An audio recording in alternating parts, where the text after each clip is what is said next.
What's up everyone? Magandang araw po sa bawat isa at sasagutin po natin yung katanungan ng ating kaibon na si Vincent Binaraw o Bilyaraw. Siya po ay nagtanong, ang tanong niya po, Boss, ilang months po ba bago mangitlog ang mga ibon na ganyan? First time ko lang po kasi. Sir, salamat po.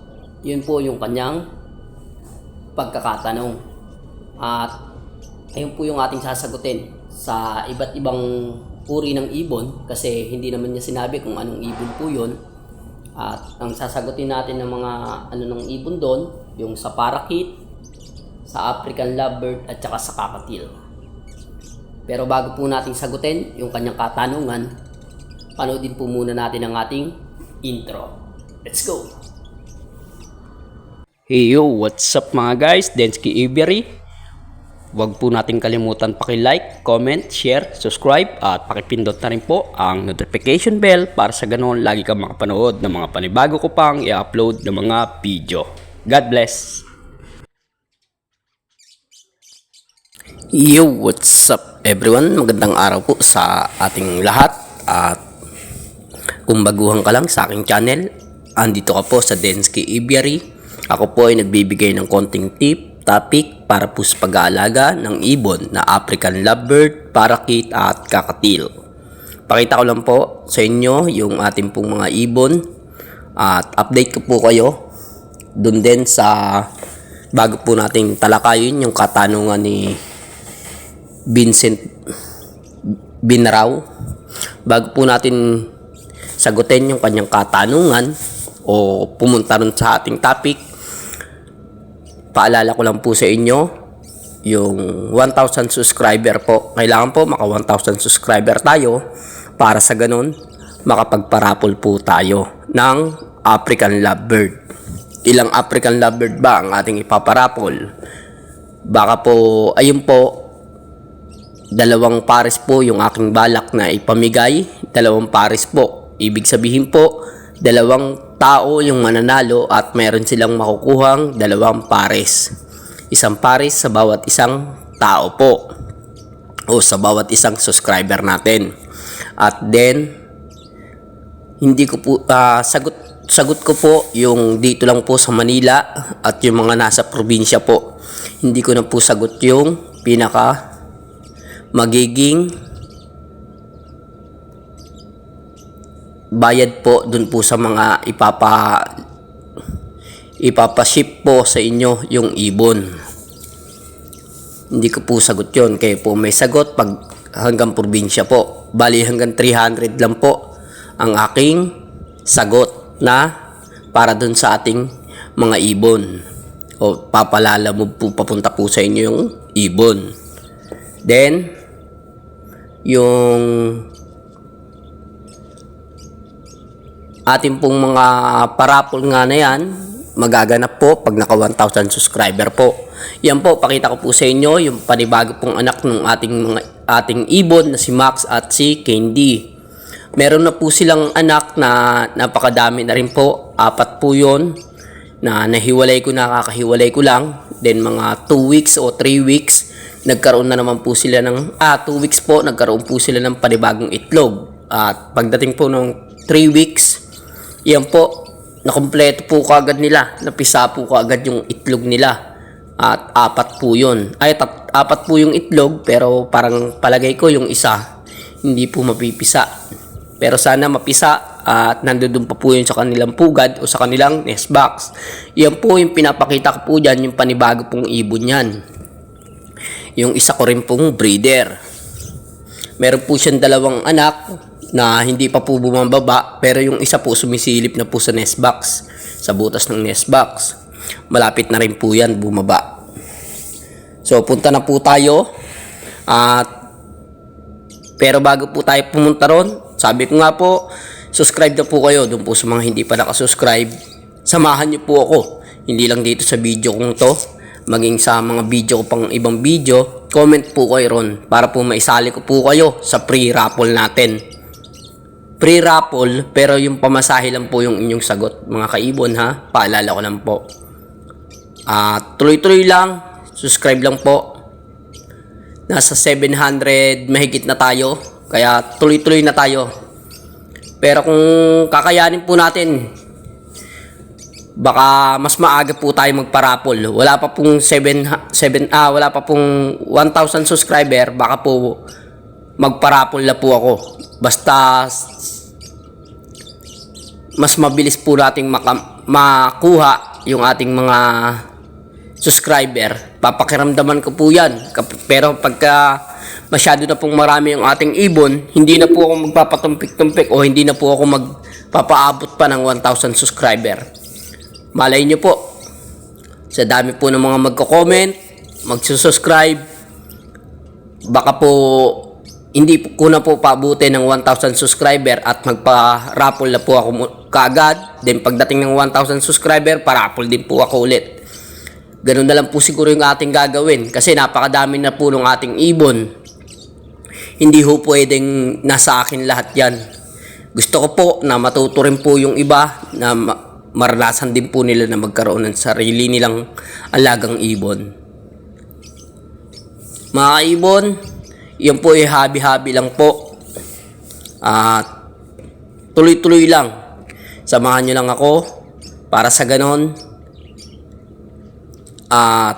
Makapag-video pa ako ng mga panibagong video at masagot ko po yung inyong mga katanungan. At pag nasagot ko po yung katanungan ng bawat isa na nagko-comment, sana po tuloy-tuloy lang din po kayo sa suporta.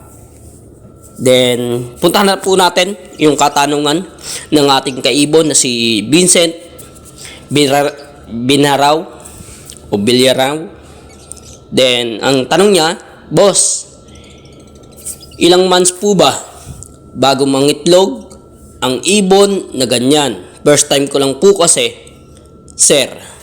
At ang sagot ko sa iyo, Lods, hindi mo sinabi kung anong klaseng ibon, pero sasagutin natin yung mga klase ng ibon na kung anong meron akong ibon. Ang ibon ko rito, sa aking alagang mga ibon, parakeet, African lovebird, at yung kakatil. Ang sagot ko sa una, dun sa parakeet, kung parakeet man yung alaga, at kung hindi man ikaw, kung yung iba yung may mga alaga ng mga parakeet, nangingitlog po yan ng 6 months pataas. Kailangan po 6 months pataas po yung ating ibon para sa ganon, hindi sila mahirapan na makapagparami ng itlog at makapagparami ng inakay. At syempre, kailangan din kapag tayo bibili ng mga ibon, siguraduhin natin na pares. Pero suggest ko po sa mga mag-iibon na mga baguhan, yung mga bibili, mag-aalaga ng ibon, mas okay kung 2 pares ka agad ang inyong aalagaan para hindi kayo naiinip.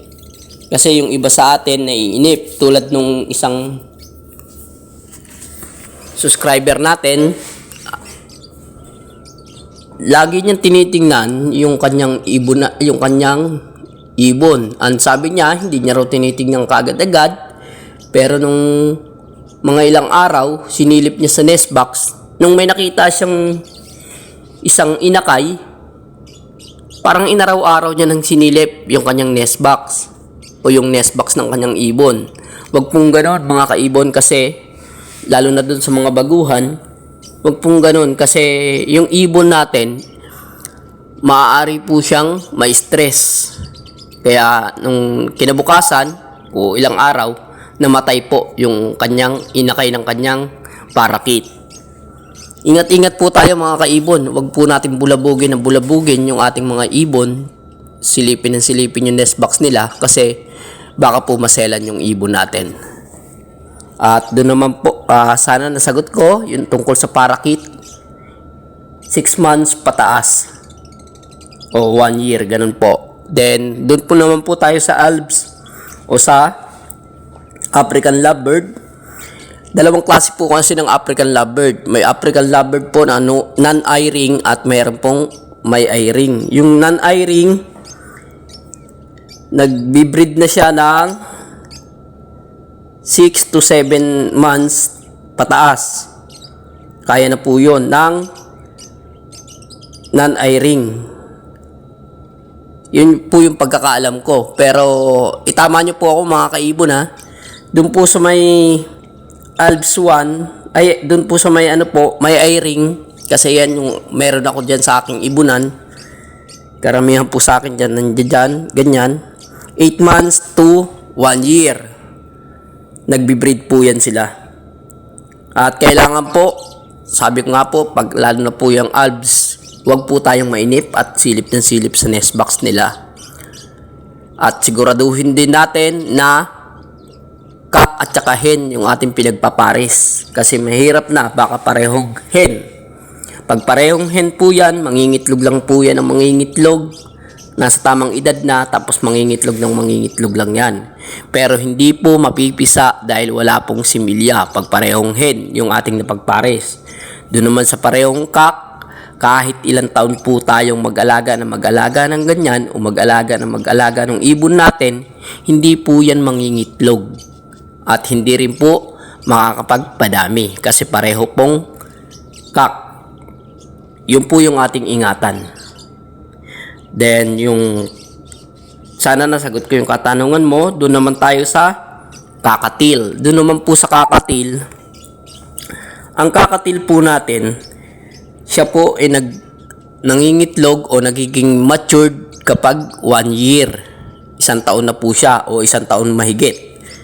Napakatagal po. Mas matagal po sa Alps, sa Parakeet at saka sa mas matagal po ang kakatil. Pero pag nangitlog po sila, ang magiging sign lang po na ang alam ko po na sign kung babae o lalaki, pag ang lalaki po yung parang nanghaharana dun sa kanyang hen, siya po ay cock talaga. At pag siya po ay pumasok na po sa loob ng nest box, ang una pong papasok sa loob ng nest box yung ating cock. Parang yayayain niya po o tatawagin niya yung kanyang hen para pumasok dun sa loob ng nest box. At minsan sa loob ng nest box dun sila dadalihan. Kaya hindi natin nakikita basta-basta sa labas. Minsan mayroong sa labas, kaya lang yun po ay sobrang aamo na po na mga kakatil. Yun lang yung mga kasagutan ko sa iyong mga katanungan. At tanong lang po kayo mga kaibon. Sa susunod na po yung mga ibang mga katanungan ng ating mga kaibon. At doon po sa may parapol ko na 1,000 subscriber. Kaya po yung tanong din po ng isang kaibon natin na si Kempoy 28 Lods. Yung tanong mo na yon na hindi pa ako parapol ng 500 subscriber. Nakapagparapol na po ako, kaya nga po 1,000 subscriber na po ngayon yung ating ipaparapol. Pakipanood mo na lang po sa vlog number 58. Doon na lang po. At salamat sa lahat. Mga kaibon, maraming salamat. Po, God bless po at mga suporta natin. Let's go! At mamimigay na po tayo ng mga ibon. Hindi lang po sa maka 1,000 subscriber. Malay nyo po. Kung mas marami po mga magko-comment para magparapol na tayo kaagad. Comment po kayo mga kaibon. At magtanong na rin po kayo kung ano po yung mga pwede nating maging topic sa susunod na mga video natin. Ayun lang po. Tuloy-tuloy lang. God bless po sa bawat isa. Hanggang sa muli mga kaibon. Let's go! Warap warap.